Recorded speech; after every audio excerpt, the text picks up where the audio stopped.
Sometimes the hardest part of being truly good at what we do is knowing when to set aside our own wisdom and simply listen.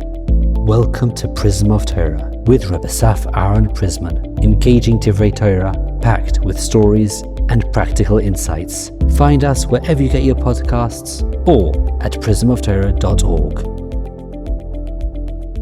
Shalom Avracha. In this week's Parsha, Parshas Mishpatim, I want to share with you a phenomenal idea brought down by Rabbi Yitzchak Hutner Zatzal. We know that the Parsha is packed and loaded with all kinds of mitzvahs, but one in particular is a very unique scenario, and that is one of an Eved Ivri. When a person either sells himself or based in sell him to another family to become their slave, he's called an Eved Ivri. One of the ways he can get freed is after 6 years of working there. However, if after 6 years of working there, he decides, I love this place, I want to continue staying here, then he has to go through some process, part of which means he has to get one of his ear pierced. And Chazal ask, why is his ear getting pierced? Why not any other part of his body? And Chazal teach us, because it's the same ear that heard on Har Sinai from HaKadosh Baruch Hu that you will be my slave, and it decided to be someone else's slave, it deserves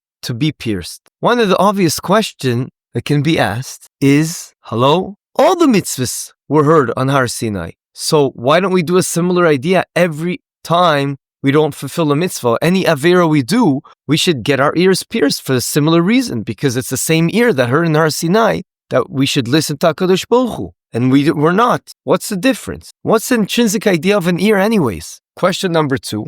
It's very interesting, but one of the most fundamental concepts of Yiddishkeit is to mekabel ol malchut shamayim on oneself. And we do that every time we say Kriyat Shema. But the way it's set up is that the first word we say is Shema. We don't have this idea anywhere else. Shema Yisrael Hashem Elokeinu Hashem Echad. Probably the most popular pasuk there is. Why is it preempted by the word Shema?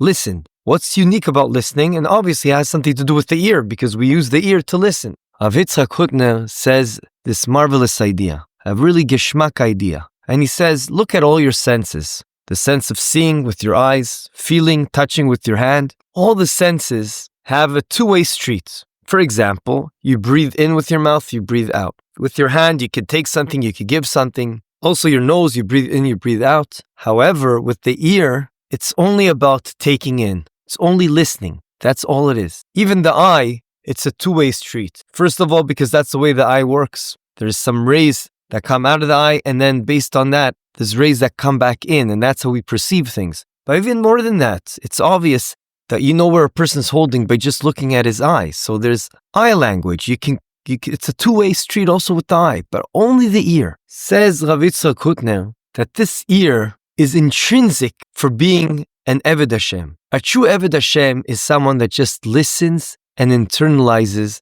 and acts upon what he hears from Hashem based on the Torah and the Rav of what we need to do and how you need to live your life. And a true slave, any slave, the most important part of his body is his ear, so he can listen to his master to know what he needs to do. In fact, he brings Rabbeinu Yonah from Shari Tshuva that explains, Rabbeinu Yonah explains this on the mitzvah of Tochacha, of when someone rebukes and tries to help you become a better person, that you should listen to him. And he explains that when a person damages any part of the body of someone else's, even the eye, and we know that the Chazal tell us an eye is so critical. If a person loses his sight, his eyesight, chas v'shalom, he's nechshav kemeis, like a dead person from a certain perspective. And yet still, when a person accidentally or not accidentally damages someone's eye, he has to pay him. How much does he pay him? Well, we take a slave to see how much is worth with the eye, this type of person that you hurt. How much is he worth with the eye to be sold as a slave? How much is he now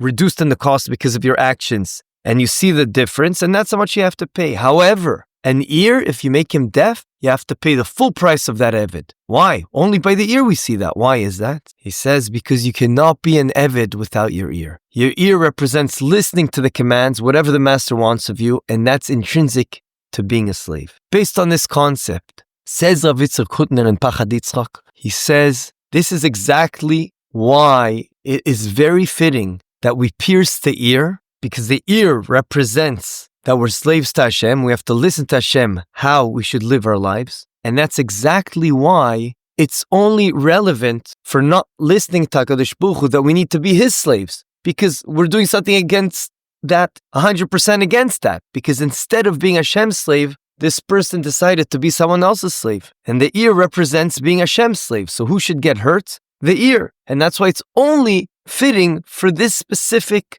scenario when a person decides to be a slave, not of Hashem, but someone else's. There's something that is, from a certain perspective, there's a flaw, and it's hinted by the ear, because the ear represents to be a good slave. Based on this, we can also understand the other question we asked. Why is Dafka Mekabel Ol Malchut Shamayim, which pretty much means we realize Hashem's in charge of us? Why is it get preempted by the word Shema? Because Shema, listening to what HaKadosh Baruch Hu wants us to do, that is screaming out that we realize Hashem's in charge and we're ready to listen to everything that comes out of that. The shorish, the root of the idea is listening to HaKadosh Baruch Hu. Before we continue, I want to take it a step further. I also saw, and I think it was of Yitzhak Hutner, but I didn't find it when I looked into it today, that the ear also represents something else. If we take it a step further, then yes, it's important to be a good slave, especially to HaKadosh Baruch Hu. We need to use our ear also to hear what anyone has to say about us, how we can improve our lives, and that's called toichacha,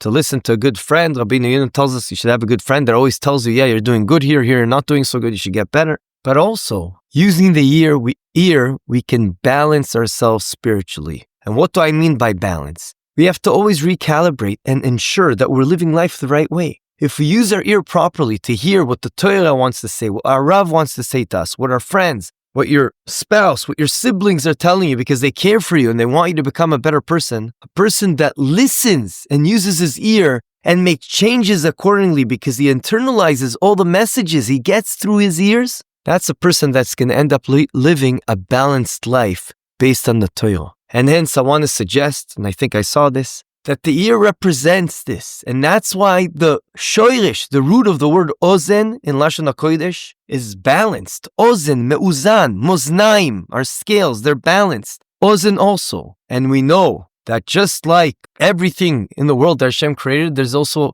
a spiritual side to it, and there's also the physical side to it. And also in our bodies, we know Ramach Heverim v'Shesa Gidim is keneged the mitzvah saseh, mitzvah lo taseh. So also here, we know in today's day and age that the ear, also physically speaking, is very important for our physical balance. And there's a liquid there, and when something goes wrong, then a person loses his balance. And we see the same, as we just suggested, on our spiritual side. So we've answered what's so unique about this Eved Ivri, and why he gets pierced in the ear, and what the ear represents, and how we can use the ear to be a good slave, and to have a balanced life, to go in the ways of Hashem. Yiratzon, that we'll take this idea with us and realize how important it is to just take time out in a day to recalibrate, using our ears, listening to what the Torah wants us to do, listening to everyone around us that will help us become a better person. Before I end off with a story that's very relevant to the topic at hand, I want to suggest that perhaps that's one of the reasons we drink on Purim. Usually drinking is a negative thing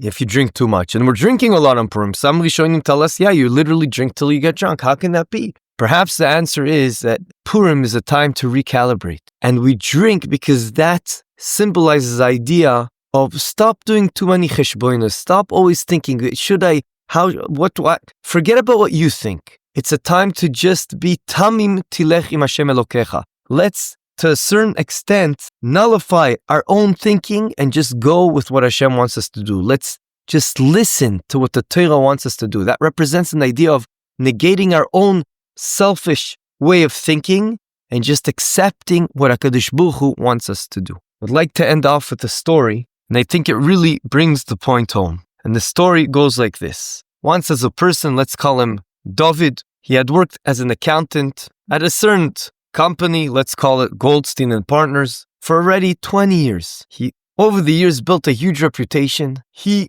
created innovative solutions, and as a result, he got upgraded. He got an amazing office, a view of Manhattan, and he was upgraded from a junior accountant to a senior partner. Every major client knew of David, and they knew that if he was the one that was going to handle their file, They were in the best hands, probably the best hands in the industry. Suddenly, one Thursday afternoon, Mr. Goldstein himself, who founded this whole company, walked into David's office holding a folder marked confidential. He approached David and told him, listen carefully. This is from a certain company, let's call it Steinberg International. They need this structured, he told him, exactly according to these specifications by Monday morning. Not a single deviation, I'm asking of you. Their instructions must be followed to the letter. And so David took the file, reviewed the documents, and his professional instincts began telling him, this is crazy. Why should I do everything that it says here? I realize what they want to get at,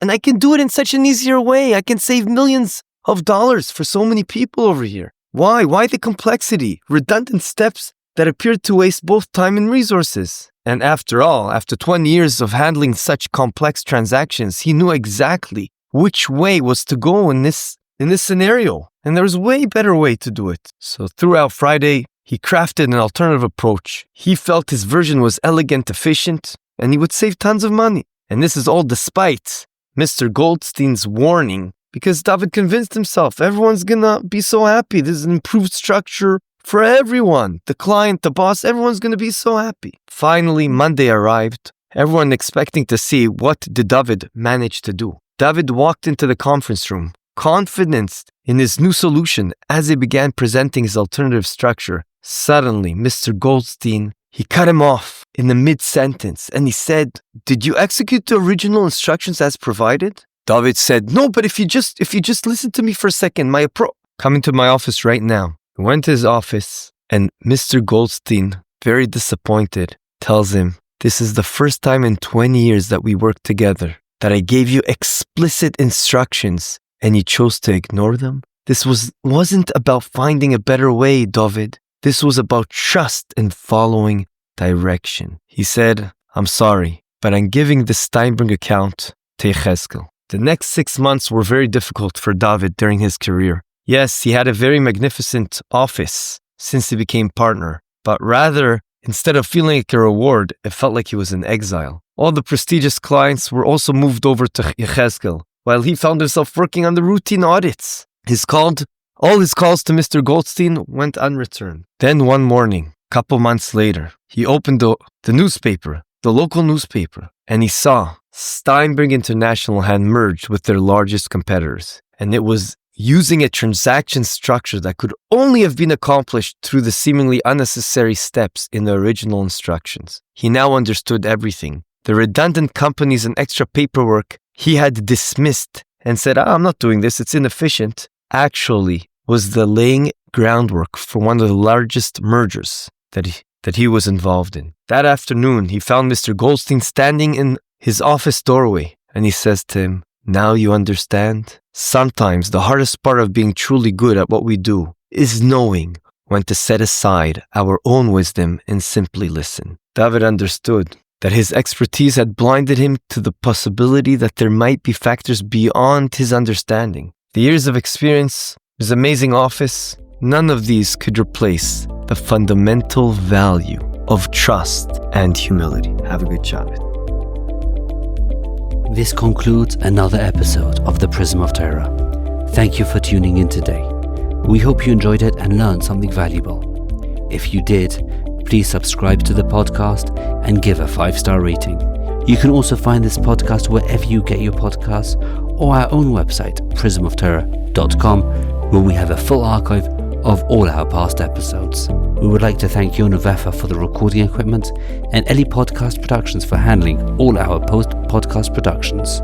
Join us next week for another enlightening conversation on The Prism of Torah.